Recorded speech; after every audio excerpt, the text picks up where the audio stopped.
it still feels like just yesterday. We were celebrating on the pitch after Julia scored, and just that feeling, it's something that you can never like duplicate and replicate. I've been on this team for quite a few years, and I've grown up on this national team. I've played with some of my best friends. We've grinded out. We've experienced like the lowest of lows together and the highest of highs together. And to finally reach that, to reach the pinnacle of your sport, to stand on the top of the podium with some of your best friends, singing "O Canada." Yeah, it's just something obviously I'll never forget. And it's something that no one can take away from us. It's something we achieved, to be the first, Canadian team on the top of the podium.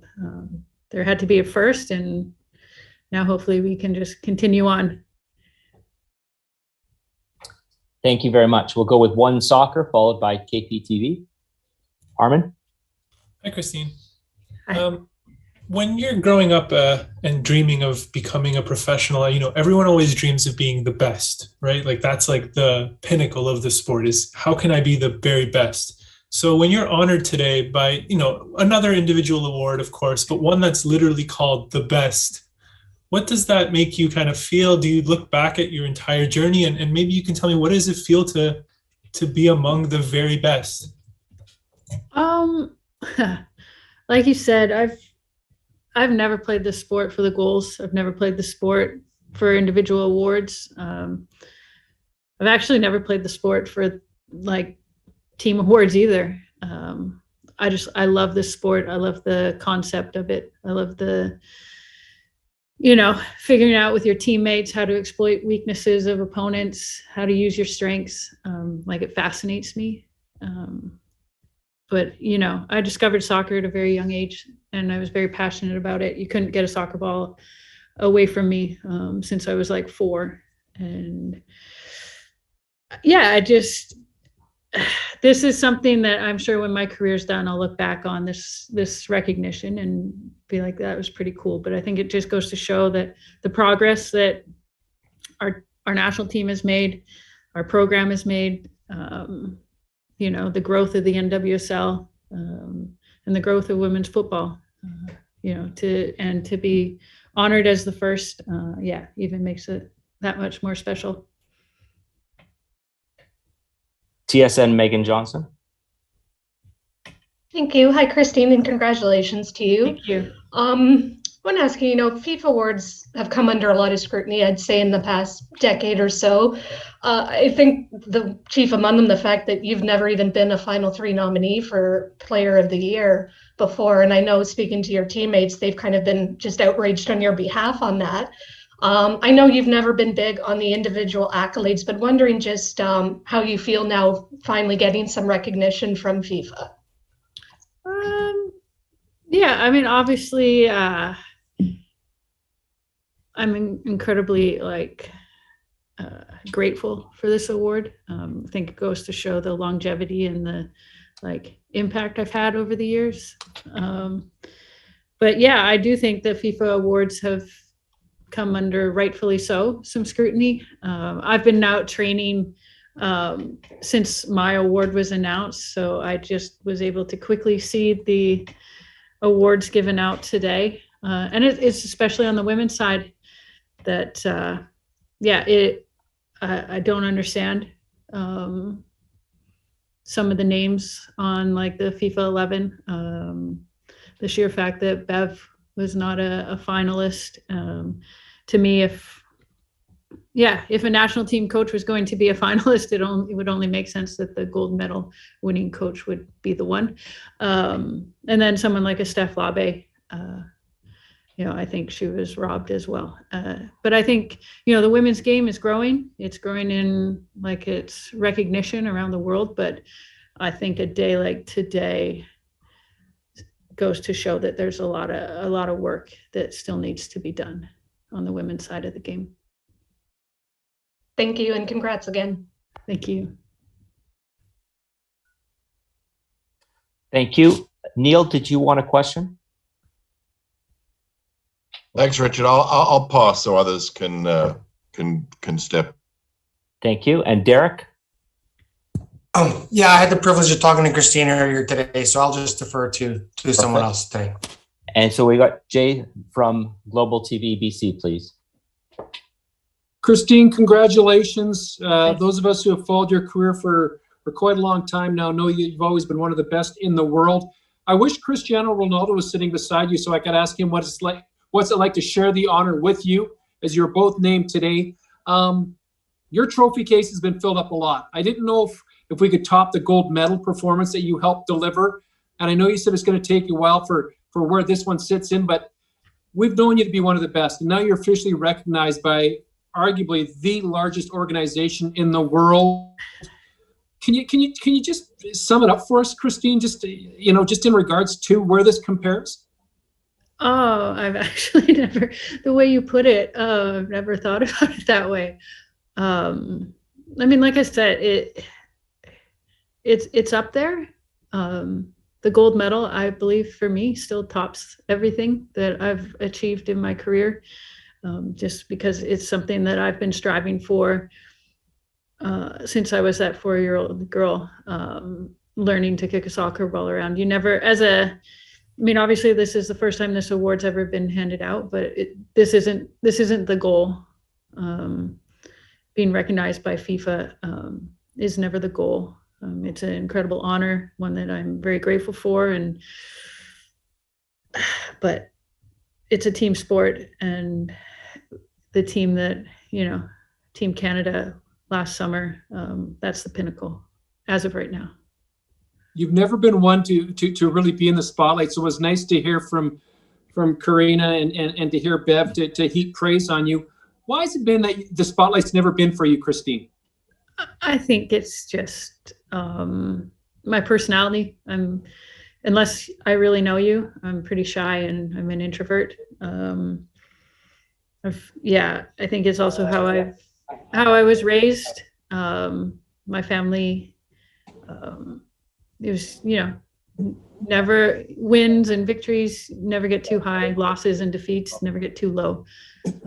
We're a pretty even keel family. And also I have an older brother that never let my head get too big. So I've got him to thank for that, I think, too. Congratulations. It's a well-deserved honor. Thank you very much. Thank you very much. We'll go with Graham, followed by John, and then Michael. Graham?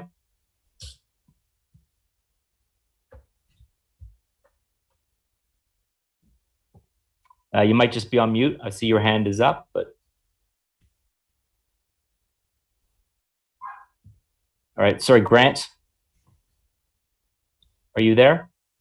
Yep, sorry, I thought you said. Perfect, good. Yeah, I did. Apologies. Hi, Christine, thanks for taking the time and congratulations. You spoke in the ceremony about moments and connections you've made mattering the most. I was wondering if you just had a few moments, obviously like the gold medal, which you've mentioned, that will always have a special place for you.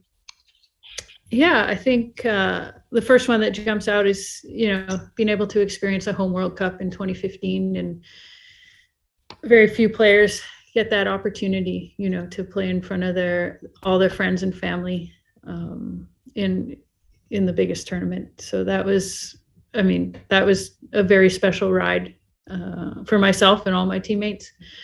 I think back also the first time stepping on an Olympic podium in London, and just the drama that went with that, just landing on a podium when no one thought we were going to be able to do that. Just as a Canadian national team for the longest time, we've always been, we've been the underdogs and punching above our weight. And so in those moments where you get a result that, a lot of people didn't think you'd get, those are the ones that stick out for me. Yeah, and if I could just follow up real quickly, I was wondering how it felt to have the majority of the Thorns squad with you today watching as you zoomed into the ceremony. So side note, I'm upset with our general manager for organizing that, because it's nerve-wracking enough knowing that you're speaking to who knows how many people, and receiving this once-in-a-lifetime award. Like, I'm not a fan of speaking like that. And then to see my Thorns teammates show up, I think I might have flipped them the bird. But no, it's great. It's great that they're all here. They've been very supportive, and they're part of this as well. This award isn't just for national team; it's for what we've accomplished here in Portland and in the NWSL as well. So it's great to share that with them, and yeah, it was fun. Thanks so much, and congrats again. Thank you. Thank you. John Molinaro.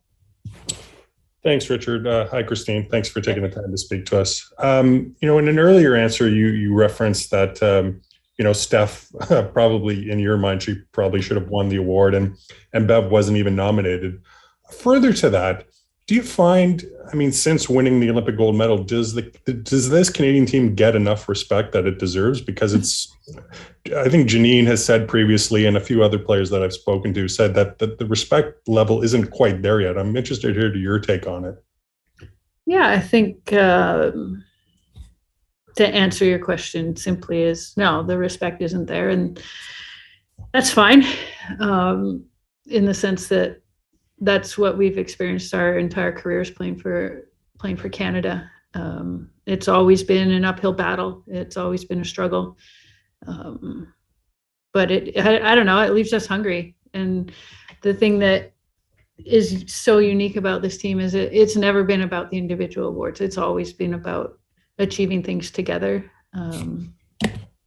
Steph knows, Bev knows what we think of them, and it's just the people closest to you. It's their opinions that matter most. But we're getting there slowly. But I'm sure if it was another team that was on the top of the podium, that I'm sure half of that FIFA 11 would have been them. So we just need to win more tournaments, I guess.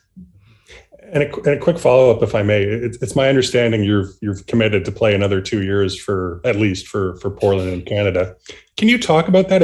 Not that anyone's pushing you out at the door, but why continue to go on? What is it that made you decide that you want to continue on for at least 2 more years?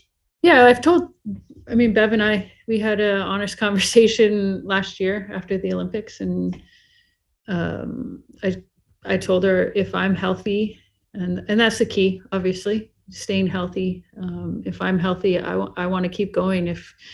If the national team still needs me, if Portland still needs me, and we're going to take it, like I said, year by year, camp by camp, month by month. But I know I can still contribute greatly to both teams and have an impact. So this is one of those occupations that when you're done, you're done. You can't, when you're 55 or whatever, come back and play on your national team or professionally. So a lot of people have told me to just keep going. You deserve to still play. You deserve to be on the national team and play professionally. So why would you stop? So I'm not going to stop yet.